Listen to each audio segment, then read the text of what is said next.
It was a dark and stormy night. Your journey here to the glamorous capital city, Errmon, was long and arduous. The past few days, you had to venture through thick, dark woods filled with dangerous wildlife. You're exhausted. The hefty bag on your back and the drenched coat clinging to your body had made the last few miles of your trek felt like you were dragging a whole cart of iron ore. You passed through the open city gate without seeing a soul.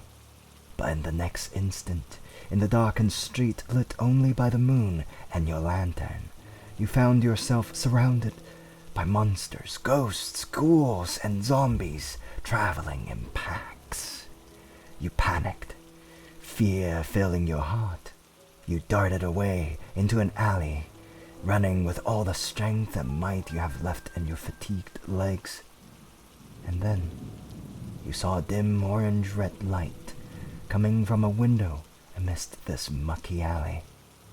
Without thinking, you all but crashed through the door of this small, run-down inn.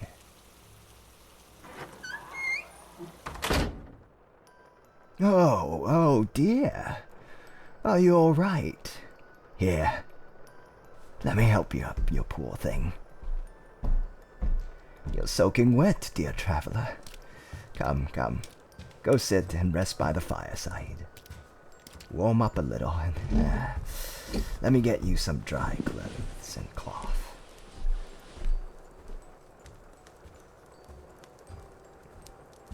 There you go. And I've taken the liberty of bringing you some hot apple cider I've made. It's got some extra cinnamon and citrus and monsters roaming the streets. Is that what got you so spooked? Ah, it's okay. There are no true monsters. It is the Night of Hallows. A tradition of a sort here in Errmon, where gods and priests dress up in monstrous disguises in order to ward off the gathering evil spirits. It is quite a gloomy practice, I'll admit. Most folks try to sleep early tonight. So yes, nothing to fret over, I assure you. Just relax and drink up. You really look like you can need both. And if you don't mind, I'd like to keep you company here. Great! Rarely do travelers visit on a night like this. It was getting quite lonesome. Oh, I am so terribly sorry. My manners these days. The name is Memor. I am the host of this humble establishment called Dream's End. We are a simple inn for travelers of all walks of life to rest and prepare for their journeys ahead. Why such an ominous name? Well, because all dreams must come to an end at some point. I find it fitting for a place like this, where travelers come and go. They sleep for the night only to wake and leave for the next part of their travels. Well, speaking of travels, what strange wind has dragged you down here to Errmon? On the Night of Hallows, no less. Looking for something? Or someone?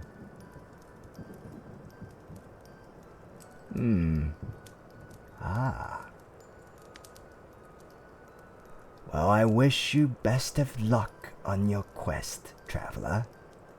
I am sure some nice stew and hot cider will perk you right up. And should you wish to stay the night, you're more than welcome to do so. Oh yes, payment.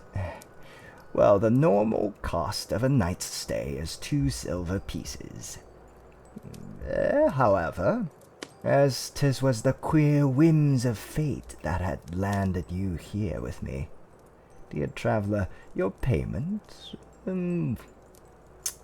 let's say, would be to indulge me in a timely tale here by the fire. It has been so very long since I've had an attentive audience to share a good story with. So what say ye? Oh, how delightful. I thank you, dear traveler. Now, sit back and listen close. Double, double, toil and trouble, fire burn and cauldron bubble. On this night of dreaded hollows, dark tale twirl in somber sorrows. This one tale is as real as any other, a tale that happened many years ago, when I was still just a young lad working in the kitchen for a few pennies a day. It began on a night just like this one, an Umbra Night of Hallows as well. But the storm that night raged fiercer than even tonight. A young man came through here, seeking shelter. He was lean and rugged, wearing tattered clothes and a thick layer of grime from the streets. He sat there, in the chair by the corner, alone and looking all but defeated. He first came to the city some moons ago, before ended up here at Dream's End. He was an outstanding, bright star back in the small village he grew up in. He was handsome, cunning, hard-working, and most importantly, ambitious. And like many others who came here to Errmon, he sought fortunes, power, opportunities, and greatness.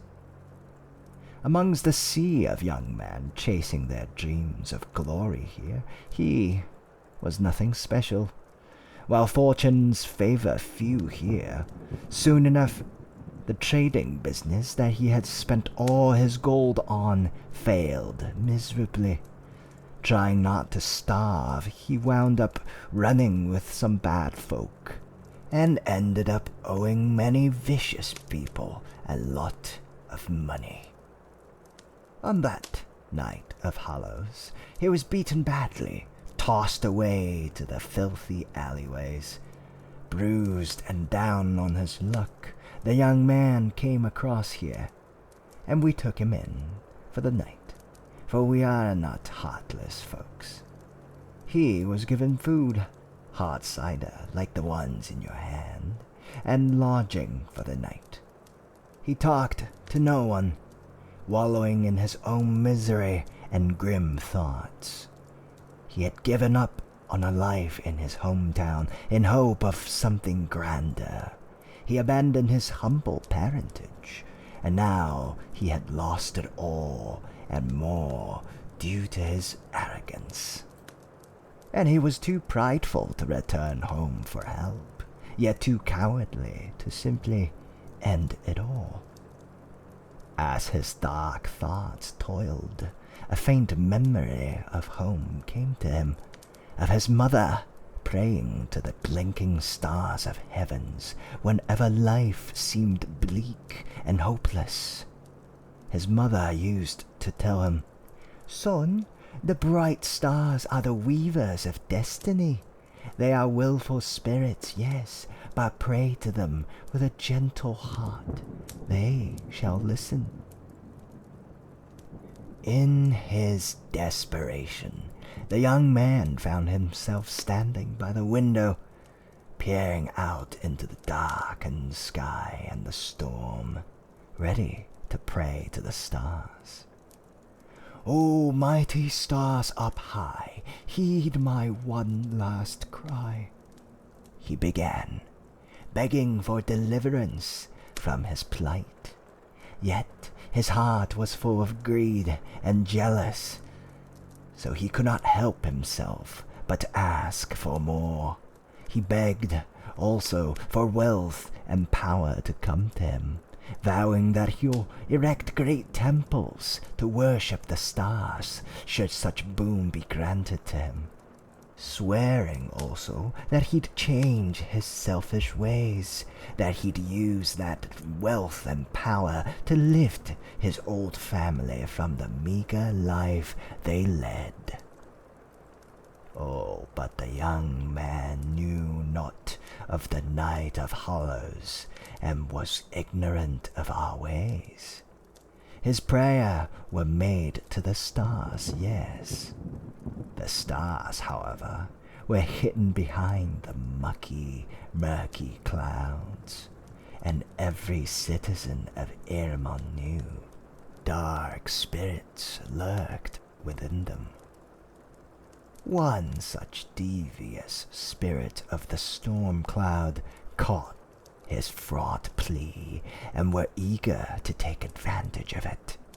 It took on the guise of a star, bright and shining with warm light, and came to the young man in his dreams. It said to him in a gentle, calming, unperturbed voice, "I have heard your prayers, poor young soul, and was moved by your resolve and vision. I shall grant you what you ask. Only, in return I ask 2 things of you. First, make good on the promises you've made in your prayer.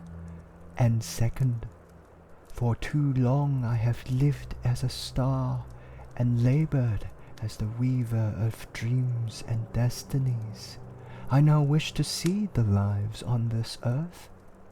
Allow me to be in your shadow, so I may understand the world through you." Without a second thought, the young man agreed, and before he knew it, his dream has ended. The next day had come. He left here full of hope, confident that things would finally start to go his way. With the dark spirit now residing in his shadow, it would whisper to his thoughts as if it was his own, granting him great instincts and inspirations, allowing him to make splendid business decisions and connections. Very quickly he turned his life around and was building himself up as one of the most wealthy businessmen in Errmon, trading and dealing with royalties, commoners alike. But never did it occur to him that more and more of his ideas were not of his own. His arrogance grew along his rapid rise to power, and at last he saw himself untouchable. Years passed. He made good on his promises to build temples that spread the words for the worship of stars, especially for nights when it was dark and stormy. Furthermore, he had indeed brought his aging parents to the city to live with him in his opulent mansions. He fed them well, and they never had to worry about working one more day. He was happy, but not content. He wanted more, or so the dark spirit had whispered so. To start, he went after the most beautiful maiden in the city. With the help of the spirit in his shadow, he successfully won her heart over and married her. They had several children. Even the prince was jealous of his successful courtship. Then he wanted more control of the city. It was no longer enough for him to thrive as a wealthy peasant. He wanted influence over people and politics. So the dark spirit again whispered to him, leading him to involve himself in opaque dealings of the underworld, establishing himself as a lord of trade by day and a lord of crime by night. Such great position of power brought him much influence, but it was not without cost. On the one hand, he became ruthless, distant and paranoid. His family were estranged from him as a result. On the other hand, he garnered himself a great number of enemies. The royal family were wary of his growing power, and the many syndicate leaders under his control constantly vied to take his place. His name was tarnished rapidly, and gradually his allies left him to fend for himself. He lived in constant fear from attack and assassination attempts, not only on himself, but his whole family as well. His marriage with his wife became strained. His parents and his children would not talk to him. Very soon he became miserable, despite the wealth and power he had gained. So, on another night of Hallows, when the clouds were dark and thick, while the thunder drummed deep, after a particularly vicious fight with his wife, he once more found himself on a balcony, alone, feeling the rain drip onto his face. He, again, began to pray to the stars beyond the clouds, as many others in the city had done so, through the words spread by the temples he helped build. "O mighty stars up high, heed my sorrowful cry," he chanted in a low whisper. Now more than ever, he wished for his troubles to go away, for his enemies to fall beneath his feet. He yearned for the stars to weave his fate once more in a different direction and grant him succor. But this time he need not pray for long, for the dark spirit in his shadows has been waiting for this exact moment. Presently it whispered once more in his heart, once again dressing itself in the guise of a warm star that came to him years ago. In that gentle voice from before, it said, "Oh, poor soul, my journey with you has granted me great perspective, and I feel your plight intimately. Do you truly wish so, for your foes to fall beneath you?" "I do. Just tell me what I have to do," he said. "Then it shall be so. When you are to sleep tonight, leave the windows open and allow me into your heart." So that night, as the young man slumbered, the dark spirit entered his heart, and the young man was no more. The city awoken the next day to find the young man's family brutally slaughtered, their bodies' innards plastered across the walls. The young man missing, never to be found again. Still, ever since then, on every Hallows night, you can hear rumors and whispers of a hooded figure skulking the dark corners of the city under the covers of storm, his hands bloodied and his expression a serene halcyon bliss. Traveler, I see you've finished your cider. Would you like a refill? I'll get right on to it. What happened to the young man in the end, you asked? Why, I have my theories and suspicions, but suffice to say, dear traveler, try not to pray to the stars tonight. You never know who else is listening in. Now let me get you that stew and cider refill. I have many more tales to tell, and the night is still so very young.